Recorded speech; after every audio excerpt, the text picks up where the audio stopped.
Okay, well, great. I'm with Eric Talley, who is the Incidor and Seville Sulzbach Professor of Law and co-director of the Milstein Centre at the Columbia University School of Law.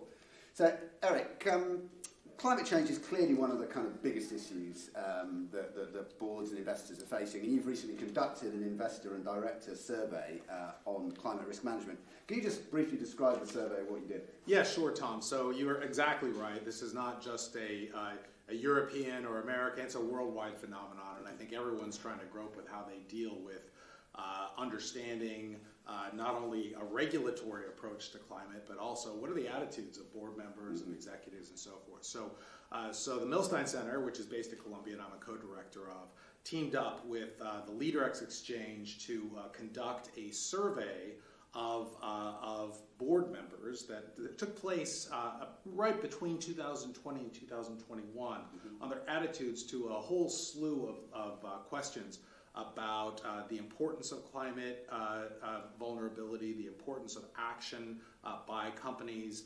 the priority that it gets placed on within the portfolio of company priorities, both on a clear day and even when there's a crisis, right? Yeah. Do you still sort of say, no, we're not gonna let go of our goals on climate? So we ended up having a relatively good and robust survey of board members that were both on the North American side and on the European side of the Atlantic, which gave us some nice both some nice surveys data and some nice cross comparisons, both geographically and demographically amongst our survey respondents. Okay, great. And I'd say investors and directors are often accused of just ignoring climate change, not taking it seriously. But what did your survey tell you about how climate is impacting the way investors and directors are thinking now? Well, it clearly was playing a role of many of our respondents, both at the investor level and at the director level. That it was not identical across all different venues. So I believe it was somewhat stronger in the European respondents. And I think that is somewhat intuitive. There are a couple other things that were that we thought probably was going to be the case coming in that actually did turn out to be the case. So generationally, there was a very, very strong effect. I think that if you ended up with investors and directors that were, say, above 45 or 50, the response was, yes, we care about this, but maybe in a somewhat more muted way. Once you get further down in the age profile, though, this was a much more significantly prominent feature in what they cared about. And that was true of the Americans as well as the Europeans. So while I got the sense that there was a bit of a gap amongst people basically in my generation, I won't speak for you, the gap really does seem to be closing. One other gap that we found, which we found incredibly interesting, and we're actually doing a follow-up study that I can talk a little bit about, was on gender. That once again there did seem to be a relatively pronounced effect both in the investment communities and in the director communities that broke down on gender lines, with women or those who identified as women being much more prone to place climate risk, climate mitigation strategies higher on their list of priorities. That is interesting. Yeah. That is interesting. One of the things that interested me looking at the results was that these actors don't see this as a future issue. I mean, they see it affecting strategy. Right now, I think it was something like 3/4 felt that it was affecting strategies today. Yeah, I think that's definitely right. And one of the hard parts, obviously, and now that we're kind of in a slightly more matured situation with ESG and climate policies, is trying to now kind of get a sense of what works and what doesn't work as a strategy. Even 2 years ago, which is when we started collecting these survey data, I think that we were even in more of a nascent and kind of embryonic position in trying to understand what's measurable, what's verifiable, what's going to be commitment proof in the future. And so investors actually, in some ways, were sort of leading the charge. Yeah. There was a sense of, yes, our investment communities care about this. We're sure we're going to solve this problem, and we want to push forward. Right. I think some of the directors were thinking, well, let's figure out if we can find a viable strategy for doing so, rather than just sort of waving our arms at it.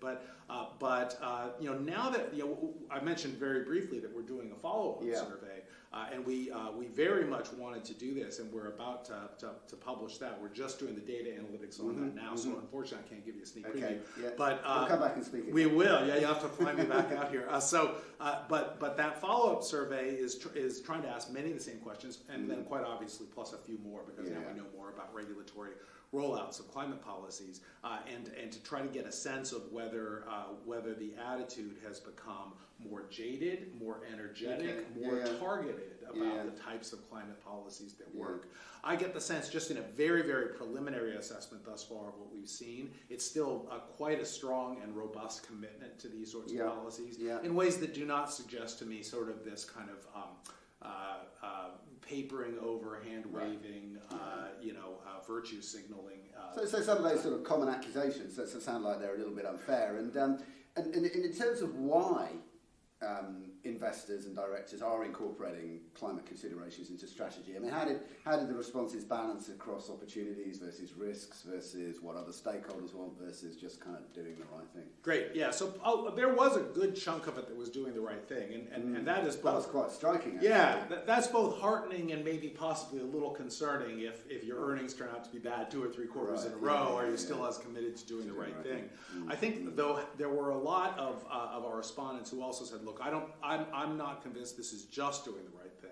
I think our durability as an organization is actually going to hinge on markets that are stable, on economic environments that are stable. And one thing that I think is absolutely clear that global warming and climate change create unpredictability and instability. And so there is, and maybe there's some future entrepreneur who make a bunch of money off of it. But the ones that are, sort of doing the investing right now, they're realizing that this is that the stability of their current market situation is also going to be really beneficial for their long-term interests, and so that came across quite a bit. The hard part is to try to figure out whether that is strong enough to overcome what is an inevitable collective action problem, right? The climate is the ultimate tragedy of the commons, and so we kind of, and certainly in the United States, a little bit less so in Europe, regulatory authorities have been, have been somewhat weak-kneed, shall we say, in their willingness to impose these restrictions on corporations, which have effectively led investors and actors to try to impose those restrictions on themselves. Yeah, I mean that will be interesting. And actually, in that context, I was fascinated that only 5% of companies felt that kind of the climate issue was not terribly relevant to them. And I was thinking about that. I thought, really? I mean, there must be quite a lot of businesses where it's sort of a second-order issue, at least over the next decade or two. I just wondered what your reflections on that finding were. I think you're probably right. There are certain types of businesses that are going to be a little bit more resilient towards climate change.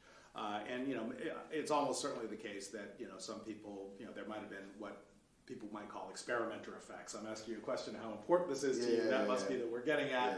And so you're at least going to, not make waves. People say it's generally important. Yeah, it's very, very, very important, of course. And so, and so is justice and world peace and so forth. Right. But I think in many of our respondents, it did not stop at essentially a list of platitudes, which at least suggested to us that they were thinking about strategies and that it had been impressed upon them, both as the investor community and as the board community, that real strategies and strategies that are going to move the needle are going to be important going downstream.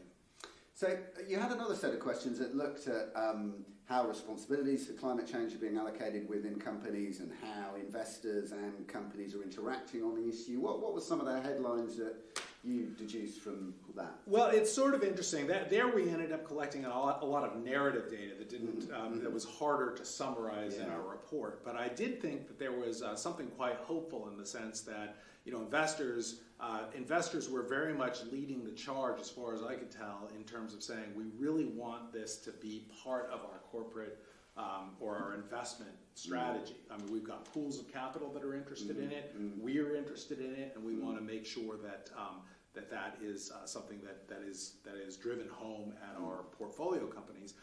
But the strategies for going about how to do it, I think there was also a sort of a sense that within the investor community, they were, they almost necessarily had to defer to the the corporate boards and the managers of these companies on how to go about doing it. And the managers, and corporate board members also very much wanted to make sure that they, had the ability and had the agency to do that.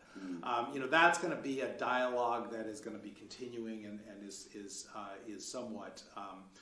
Sometimes it's not always going to be consistent, right? There may be an appetite in the investment community to cut our carbon emissions by half, and a company just doesn't see a way clear to do that, right? So that's going to and that I think is one of the biggest tensions that's starting to come out now. And I think that brings me on to my final question, which is, overall, the survey results to me really kind of contradicted this view of companies and investors not taking this seriously. They are taking it seriously. And I think everything that you've said so far supports that. But where do you think the kind of biggest challenges and gaps remain in terms of moving this forward in these communities? It's a great question. I think there are a couple things that others have pointed out as well, but even our survey respondents did.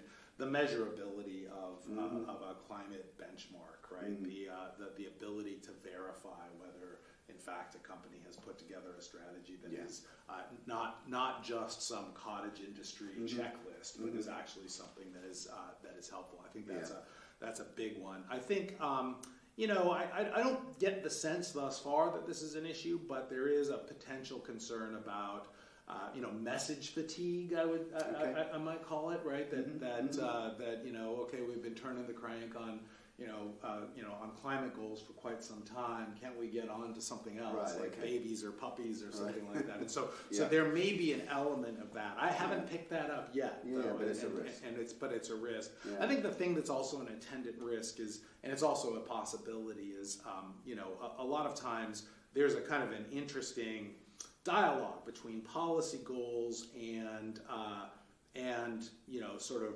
rallying cries within business, right? And so you can go back years and years and years, and so total quality management, corporate social responsibility. There were a lot of these monikers that weren't necessarily inconsistent with what's going on right now. My guess is there are a few monikers that will come down the pike in the future, and in fact, there's nothing bad about that, quite frankly, because I think sometimes that'll add a slightly new, fresh perspective. I would hope, and I certainly think that our respondents expect that to the extent that there's a new rallying cry, it's still going to incorporate a lot of these goals, albeit slightly in a more, maybe evolved or more changed way. Eric, that's great. You've given us brilliant insights, and very much look forward to seeing the update of the survey shortly. Excellent. Wait for the movie. Yeah. Okay. Thanks for your time. Thanks, Tom. Cheers.